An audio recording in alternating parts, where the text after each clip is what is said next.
नमस्कार साथियों, मैं मनीष भारती संस्कृति आईएएस प्लेटफॉर्म पर आप सभी का स्वागत करता हूं। उम्मीद करता हूं आप सभी स्वस्थ होंगे। साथियों, हम इंटरनेशनल रिलेशन के मुद्दों पर चर्चा कर रहे थे और पिछले एक वर्ष में जो महत्वपूर्ण कुछ चर्चा का विषय हो सकता है आपके परीक्षा के नजरिए से, उसको देखेंगे। अब देखिए, इसमें कई देशों के संबंध को हमने देखा। आज भारत और कुवैत के बीच जो संबंध है, जरा उस पर चर्चा करते हैं। चूंकि दोनों देशों के बीच जो है संबंध लगातार प्रगाढ़ होता जा रहा है और इस वजह से यूपीएससी इस पर ध्यान दे सकता है। अब देखिए यहाँ पर क्या क्या हुआ है। हाल ही में भारत के प्रधानमंत्री ने कुवैत की यात्रा की।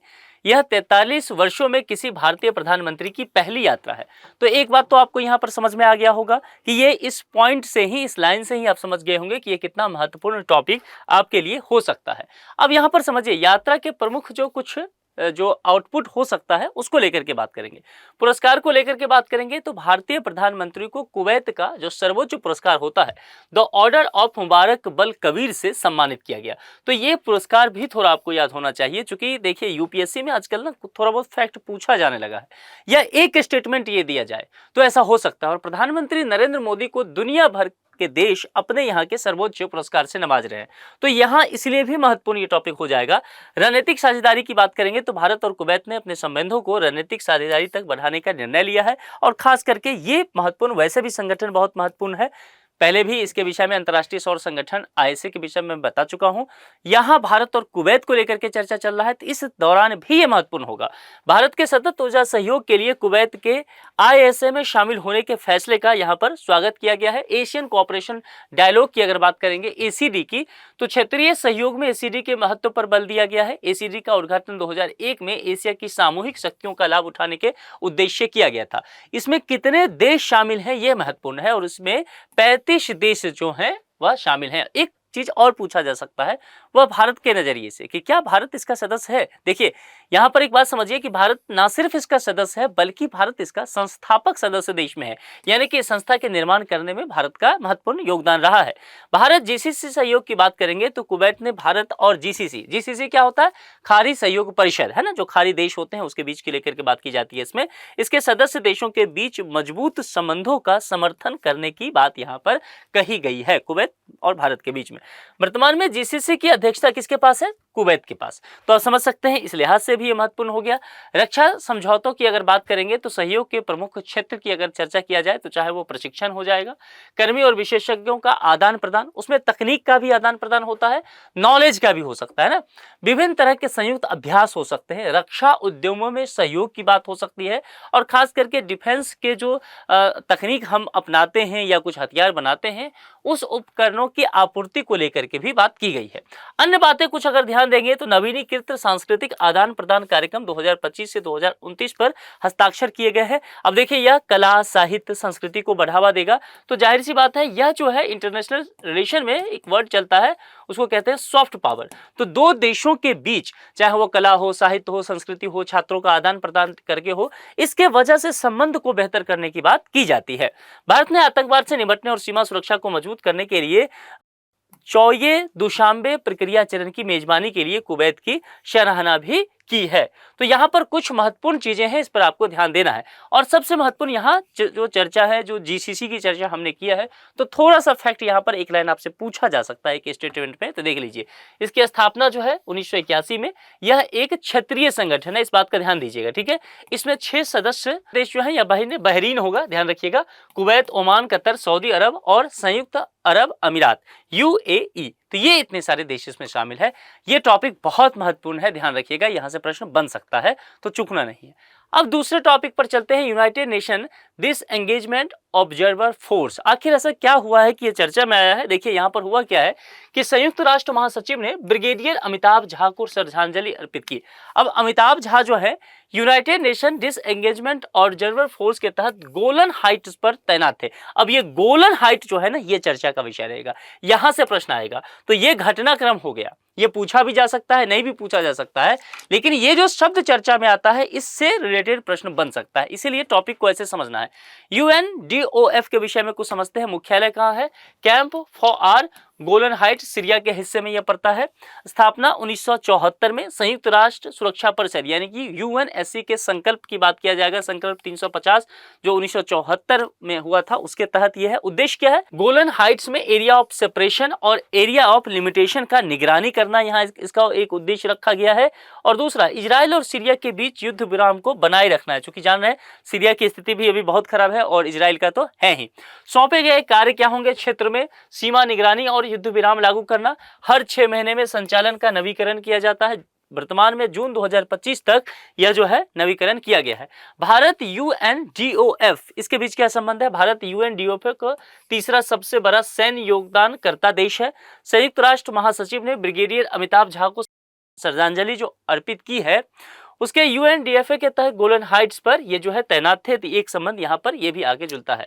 अब यहाँ पर समझते हैं क्रॉस रोड्स ऑफ पीस पहल, ये क्या है, चर्चा में क्यों रहा है? हाल ही में 3 देश की चर्चा यहाँ पर किया जाएगा, भारत, ईरान और आर्मेनिया।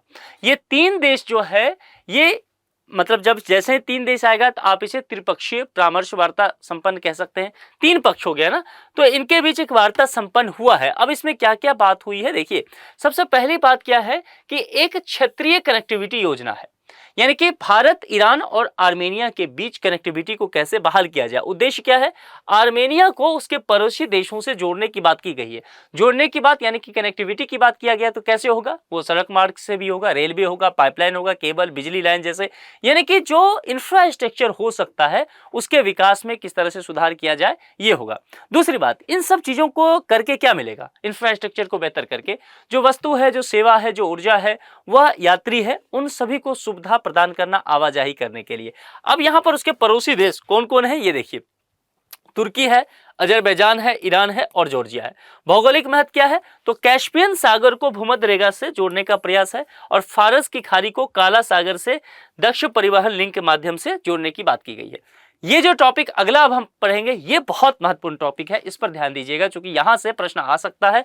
क्योंकि देखिए ज्योग्राफी के अगर नजरिए से देखेंगे तो हर बार एक इस तरह का मैप आधारित प्रश्न रहता है, ठीक है। तो यहाँ पर इस पर नजर हो सकता है केर्च जलड मरुमध्य। अब यहाँ पर देखिए जो स्ट्रेट होता है ना उसको लेकर के बात यहाँ पर की गई है। अब ये जो तस्वीर आप देख रहे हैं इस तस्वीर में ही सारी कहानी है, ठीक है। अब यहाँ पर जो सबसे महत्वपूर्ण है एक जो है केर्च को लेकर के बात किया जाएगा। एक तो अपने आप में ही यह इंपॉर्टेंट हो गया, इसके अलावा आपसे यह पूछा जा सकता है कि ये जो स्ट्रेट होता है ये क्या होता है, और दूसरी बात किस तरह से रसिया से ये मामला जुड़ा हुआ है। तो हाल ही में क्या हुआ कि एक तूफान आया। अब तूफान आने के वजह से क्या होता है, रूसी टैंकर वहां पर टूट गया और इस वजह से क्या हो रहा है, जो केर्च स्ट्रेट जलमार्ग है वहां पर तेल का रिसाव हो रहा है। अब यहां पर एक प्रश्न जो आ सकता है कि स्ट्रेट होता क्या है। आपने ज्योग्राफी में पढ़ा होगा कि दो भूखंड होते हैं, जैसे कि देखिए यहां पर रसिया है, आप जानते हैं जो ये क्रीमिया है, इस क्रीमिया पर किसका कब्जा है, रूस का ही कब्जा है।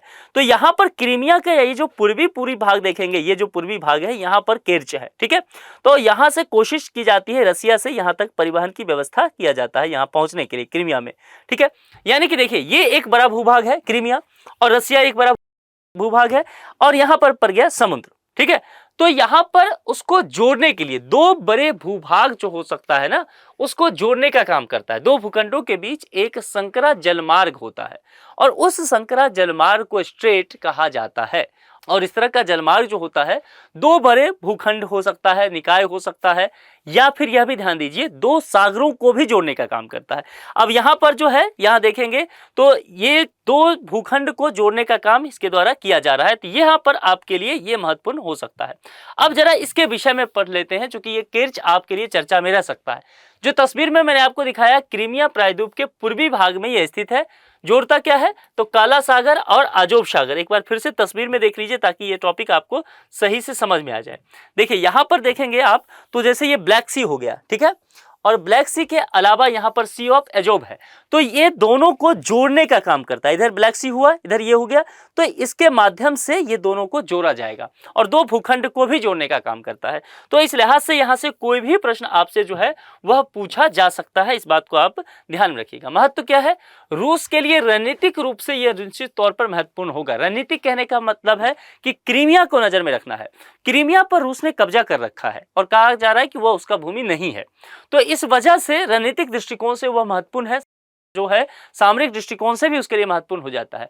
रूस में जो उत्पादित होता है, चाहे वो अनाज हो, कच्चे तेल हो, ईंधन हो और एलपीजी वगैरह, इसका एक तरह से देखेंगे तो मुख्य निर्यात मार्ग भी ये होता है।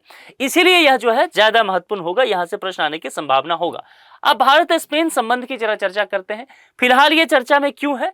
क्योंकि president of the government of Spain एक व्यापारिक प्रतिनिधिमंडल के साथ भारत की यात्रा पर आए हैं। इसका उद्देश्य क्या होगा? भारत और स्पेन के बीच जो है द्विपक्षीय सहयोग को बढ़ावा देना। अब यहाँ पर इसके विषय में समझते हैं कि जो क्या क्या आउटकम आया है, क्या क्या बातें की गई है। सबसे पहले रक्षा विनिर्माण की बात करेंगे। भारत और स्पेन के बीच में रक्षा विनिर्माण की बात करेंगे तो भारत के प्रधानमंत्री और president of the government of Spain ने वडोदरा में C295 aircraft final assembly line का संयुक्त रूप से उद्घाटन किया है। तो एक फैक्ट अपने आप में यही महत्वपूर्ण हो गया। दूसरा, एयरबस स्पेन के साथ साझेदारी में टाटा एडवांस सिस्टम द्वारा स्थापित किया गया है। दो पक्षों के मध्य हुए समझौते के तहत 40 विमानों का निर्माण भारत के वडोदरा में किया जाएगा, जिसका संयुक्त रूप से उद्घाटन किया गया है। दूसरा, शेष 16 विमानों के स्पेन से अगस्त 2025 तक जो है वो भारत में पहुंचाया जाएगा, यानी कि दोनों जगह विनिर्माण होगा। वडोदरा स्थित जो ये विनिर्माण सुविधा है, भारत को प्रमुख विमानन केंद्र के जो विनिर्माण है उसके लिए स्थापित करने की पूरी तरह से कोशिश करेगा। तो भारत के लिए एक बहुत ही बेहतर हो सकता है। निवेश की सुविधा प्रदान करने की बात करेंगे तो दोनों देशों में आपसी निवेश को बढ़ावा देने के लिए भारत के उद्योग संवर्धन और आंतरिक व्यापार विभाग और स्पेन का जो है अंतर्राष्ट्रीय व्यापार और निवेश महानिदेशालय में फास्ट ट्रैक तंत्र का गठन किया है, ताकि निवेश की चीजें जो है उसकी सुविधा तेजी से दिया जा सके। वाणिज्यिक दूतावास का विस्तार करने पर यहाँ पर जोर दिया गया है। वाणिज्यिक दूतावास का क्या काम होता है? ट्रेड और बिजनेस वगैरह की चीजों को आगे बढ़ाना।